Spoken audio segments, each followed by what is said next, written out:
Good day बच्चों। अब हम लोग बात करेंगे इक्विवेलेंट कॉन्सेप्ट और नॉर्मेलिटी के बारे में। मैंने वीडियो तो बना दिया था, लेकिन बहुत सारे बच्चों ने मुझे मैसेज किया कि सर नॉर्मेलिटी का कॉन्सेप्ट हमें क्लियर नहीं हुआ है, प्लीज़ उस कॉन्सेप्ट को क्लियर करिए, उस कॉन्सेप्ट में हमें दिक्कत आ रही है।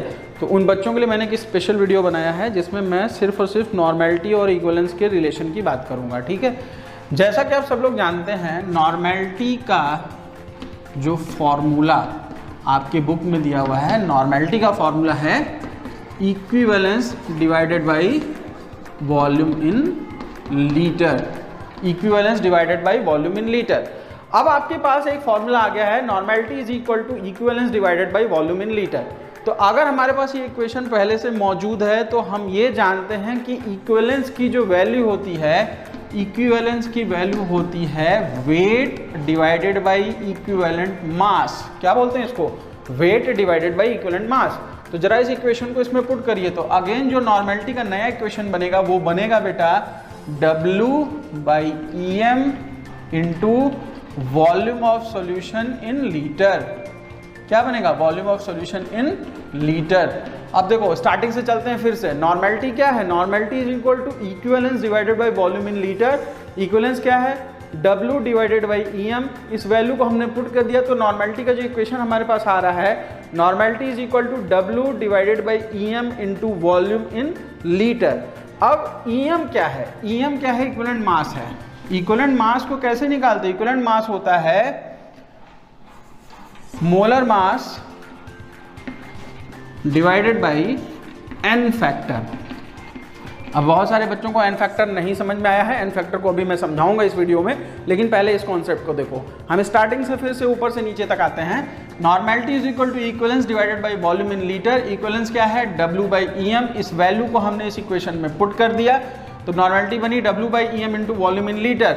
अब EM की वैल्यू को इस वैल्यू में पुट कर दो तो जो नया इक्वेशन बनेगा, normality is equal to W by molar mass into volume of solution in litre into n factor. अब देखो जो बात बोल रहा हूं ध्यान से सुनो।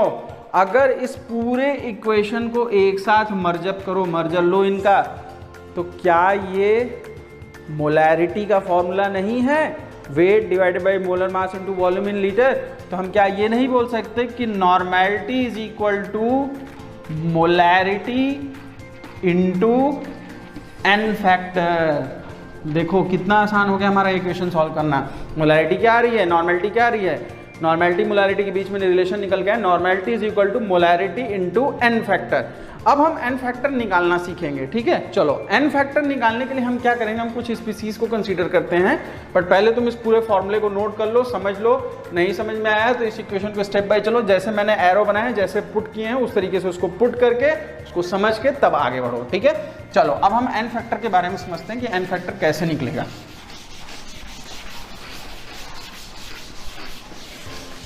अगर हम n फैक्टर की बात करें तो n फैक्टर अलग अलग स्पीसीज में अलग अलग मिलेगा। जैसे सपोज करो अगर हम n फैक्टर किसी एसिड के लिए निकालने जाएं, ठीक है, अगर हम एसिड के लिए n फैक्टर निकालते हैं तो number of replaceable H plus ion, number of replaceable H plus ion, जैसे सपोज करो अगर हम HCl लेते हैं तो HCl के लिए n फैक्टर कितना होगा? यहाँ पे तुम जब तोड़ोगे तो H plus plus Cl minus में टूटेगा, यानी चार्ज कितना आ रहा है? H प्लस, यानी यहाँ n फैक्टर कितना होगा? 1 होगा। n फैक्टर की वैल्यू कितनी आएगी? 1 आएगी।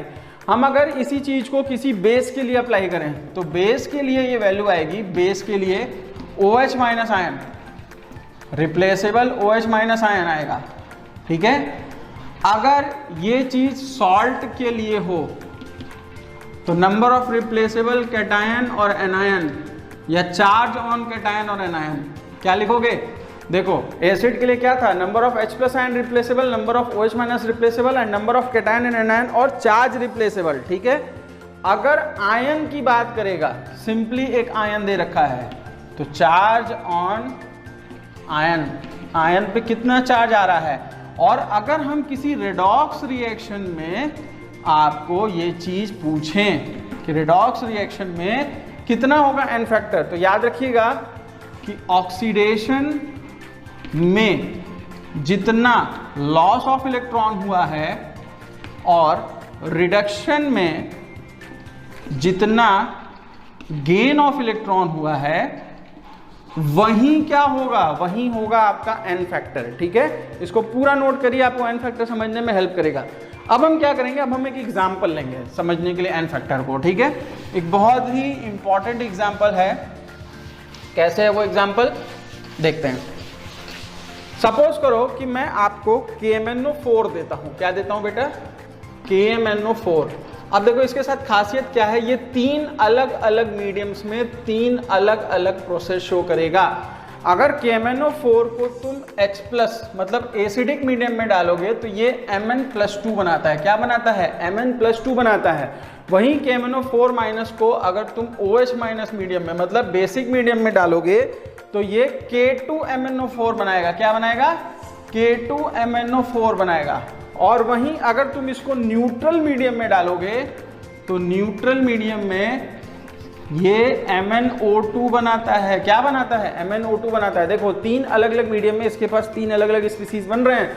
अब चेंज इन ऑक्सीडेशन नंबर निकालो, यहाँ पे स्पीसीज पे +7 है, यहाँ पे साफ दिखाई दे रहा है +2 है। यहाँ की बात करो K2MnO4 जा रहा है, K2MnO4 का मतलब ये +6 है और यहाँ पे ये +4 है। तो अगर हम इसका n फैक्टर निकालना चाहें तो यहाँ पे n फैक्टर की वैल्यू कितनी आएगी, 5 आएगी।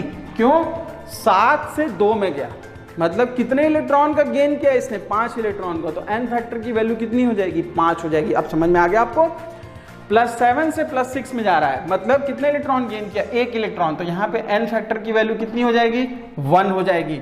और यहाँ +7 से +4 में जा रहा है, मतलब 3 इलेक्ट्रॉन गेन कर रहा है, तो यहाँ पे n की वैल्यू कितनी हो जाएगी, 3 हो जाएगी। आई होप अब आप समझ गए होंगे कि n फैक्टर क्या होता है। अब हम इस पे एक न्यूमेरिकल देख लेते हैं, न्यूमेरिकल समझ लेते हैं, तब हमको क्लियर होगा। ठीक है, आप इसको नोट डाउन कर लीजिए। चलो नेक्स्ट हम देखते हैं, हमसे क्वेश्चन पूछता है find out the normality of 0.3 molar H3PO4। हमसे 0.3 मोलर H3PO4 का पूछ रहा है। तो सिंपल सी बात है, अगर H3PO4 का आप तोड़ेंगे तो ये 3H+ प्लस PO4 3- में टूटेगा। नंबर ऑफ रिप्लेसेबल हाइड्रोजन कितने हैं, 3। तो n फैक्टर यहाँ पे कितना हो जाएगा, n फैक्टर की वैल्यू यहाँ पे हो जाएगी 3।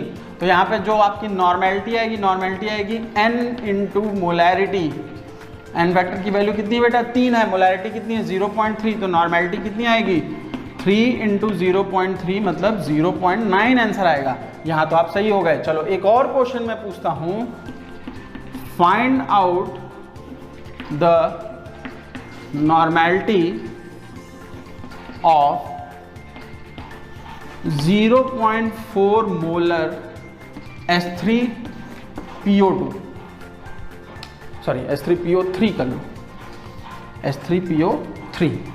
ठीक है, आपको 0.4 मोलर H3PO3 दे रखा है और यहाँ पे आपको क्या करना है, आपको नॉर्मेलिटी निकालनी है। अगेन आप वही काम करोगे, आपका आंसर कितना आ जाएगा 0.12। हाथ उठाओ कितने लोग का 0.12 आया है। अगर आपका 0.12 आ रहा है, आपका सिलेक्शन नहीं होगा, आपका सिलेक्शन बाहर, आप खत्म, आप डॉक्टर नहीं बनने वाले, आप इंजीनियर नहीं बनने वाले। कैसे, देखो अगर 0.4 मोलर दिया है इट्स ऑल गुड, लेकिन अगर H3PO3 के स्ट्रक्चर में जाओ तो H3PO3 का स्ट्रक्चर बेटा ऐसा होगा, देखो ध्यान से। अब ये बताओ नंबर ऑफ रिप्लेसेबल हाइड्रोजन यहाँ कितने हैं, 2 ही तो हैं, यहाँ 3 कहाँ है। यहाँ पे नंबर ऑफ रिप्लेसेबल हाइड्रोजन 2 हैं, ये नहीं रिप्लेस करेगा, ये बाहर नहीं जाएगा।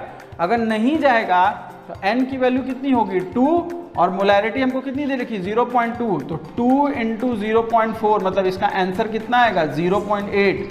जिस बच्चे का आंसर ये आया है वो अभी भी जेईई और नीट की रेस में बना हुआ है, अपने स्कूल के एग्जामिनेशन में टॉप करेगा। आई होप अब आप नॉर्मेलिटी समझ गए होंगे। अगर स्टिल आपको कोई डाउट है पोस्ट करो, ग्रुप पे पोस्ट करो, मेरे यूट्यूब फीड पे, मैं आपकी प्रॉब्लम को सॉल्व करूंगा। ठीक है, टेकअप करूंगा, आगे बढ़ूंगा।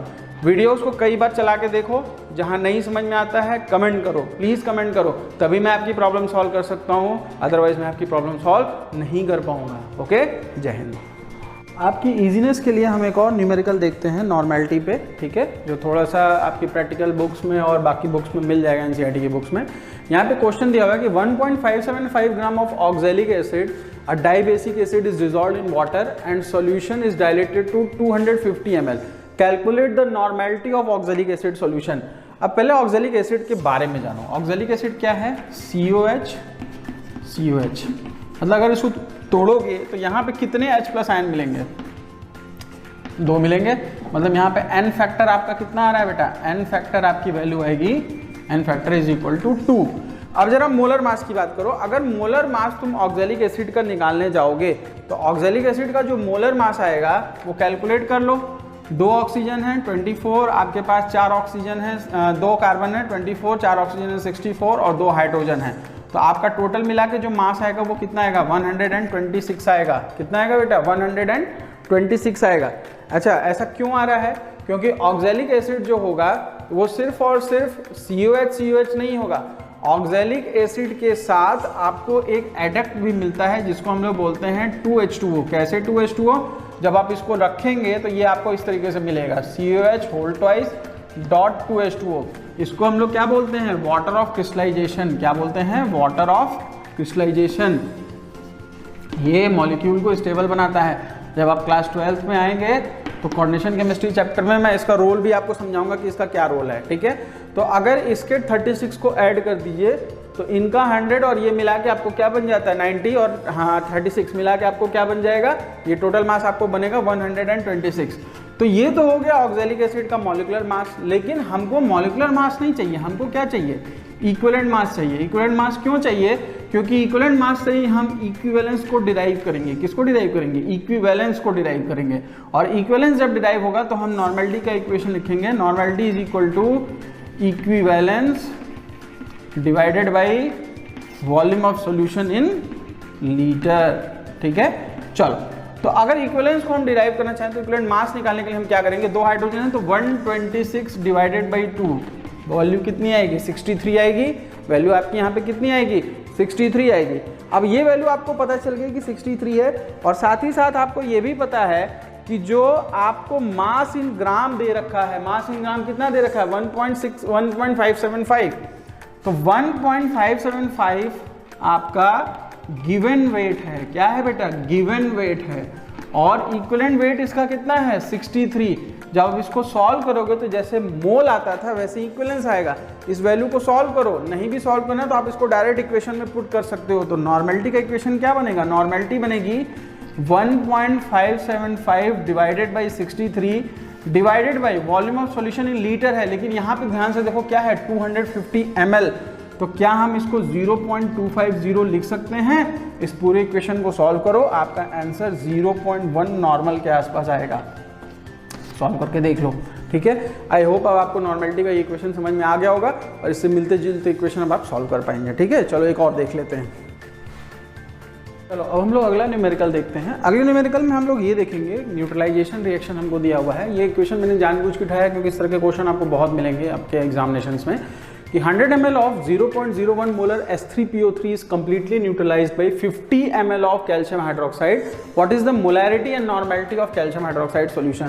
तो एक चीज़ याद रखना, इस तरह के क्वेश्चन को सॉल्व करने के पहले आपको एसिड को तोड़ना पड़ेगा इसके N फैक्टर को चेक करने के लिए। तो जैसा कि हम लोग S3PO3 के बारे में पहले भी पढ़ चुके हैं कि इसमें एक हाइड्रोजन निकलता ही नहीं है। तो अगर आप इसको तोड़ेंगे तो ये HPO3 2- प्लस 2H+ में टूटेगा। तो यहाँ पे N फैक्टर कितना है? 2 है। N फैक्टर कितना है? 2 है। तो हम ये कह सकते हैं कि अगर इसका इक्विवेलेंस तुम निकालो तो 1 मोल इसका इक्विवेलेंस 2 इक्विवेलेंट के बराबर होगा। मतलब अगर इसकी मोलैरिटी 0.01 दी हुई है तो इसका जो इक्विवेलेंट फैक्टर होगा, नॉर्मेलिटी होगी, वो 0.02 होगी, जस्ट डबल होगी। यही चीज़ आपको मैं समझाना चाहता हूँ। मैंने अभी क्या पढ़ाया था आपको कि normality is equal to N factor into molarity. अगर N फैक्टर यहाँ पे 2 है और मोलैरिटी आपकी 0.01 है तो आपका जो नॉर्मेलिटी आएगा, नॉर्मेलिटी किसका? नॉर्मेलिटी ऑफ S3PO3, ये आपकी कितनी आएगी? 0.02 आएगी। वॉल्यूम आपको पहले से दे रखा है, कितना है? वॉल्यूम है 100 ml। चलो अब बात करते हैं कैल्शियम हाइड्रोक्साइड की। कैल्शियम हाइड्रोक्साइड की अगर बात करोगे तो ये एक डाई एसिडिक बेस है। क्या है बेटा? Diacidic base. अब तुम बोलोगे सर इसमें एसिड कहाँ से आ गया?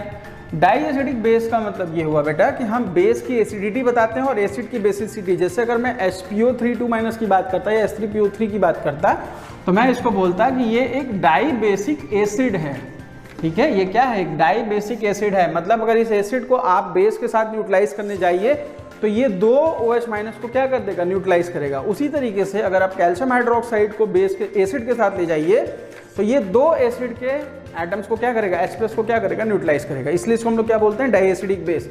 तो यहाँ से भी हमको पता चलता है कि अगर इसकी मोलैरिटी x आती है तो नॉर्मेलिटी इसकी कितनी आएगी, 2x आएगी।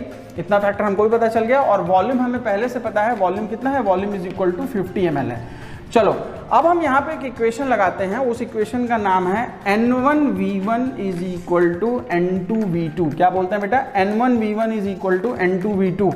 अब हम क्या मानेंगे, N1V1 हम एसिड का मान लेते हैं और N2V2 हम बेस का मान लेते हैं। ठीक है, अब इसमें हमें N1 पता है, V1 पता है, हमें V2 पता है, हमें N2 नहीं पता है। N2 किसका है, कैल्शियम हाइड्रोक्साइड का है। तो अगर हम इसको सॉल्व करने जाएं तो हमारे पास जो इक्वेशन बनेगा वो बनेगा बेटा 0.02 into 100 is equal to x into 50। जरा इस वैल्यू को सॉल्व करो, x की वैल्यू कितनी आ रही है, सॉल्व करके मुझे बताओ। क्या x की वैल्यू 0.04 नहीं आ रही है? मतलब जो कैल्शियम हाइड्रोक्साइड की नॉर्मेलिटी है, कैल्शियम हाइड्रोक्साइड की जो नॉर्मेलिटी आ रही है, नॉर्मेलिटी आ रही है 0.04। और जैसा कि मैंने आपको बताया था कि यहाँ पे n फैक्टर कितना है, 2 है। तो अगर नॉर्मेलिटी 0.04 आ रही है तो मोलैरिटी इसकी हाफ आएगी कि नहीं आएगी, मोलैरिटी आ जाएगी 0.02। कैसे आई, क्योंकि फॉर्मूला याद करिए, फॉर्मूला था normality is equal to n factor into molarity. और n की वैल्यू यहाँ पे कितनी है, कैल्शियम हाइड्रोक्साइड के केस में 2। n हमने कितना डिराइव किया है, 0.04। तो मोलैरिटी ऑटोमेटिकली कितनी आएगी, 0.02। तो आई होप कि अब आप नॉर्मेलिटी के क्वेश्चंस को सॉल्व कर लेंगे, आपको दिक्कत नहीं आनी चाहिए। अगर फिर भी फर्दर दिक्कत आती है आप पोस्ट करिए, मैं बार बार आपसे बोल रहा हूँ आप पोस्ट करिए, मैं आपके और इक्वेशन सॉल्व करने में हेल्प करूँगा। ये कुछ पुराने क्वेश्चंस हैं जिनको मैंने सॉल्व किया है, आप चाहेंगे तो और अच्छे क्वेश्चंस मैं लेके आऊँगा, लेकिन पहले बेसिक कॉन्सेप्ट्स को क्लियर करिए। ओके, चलिए।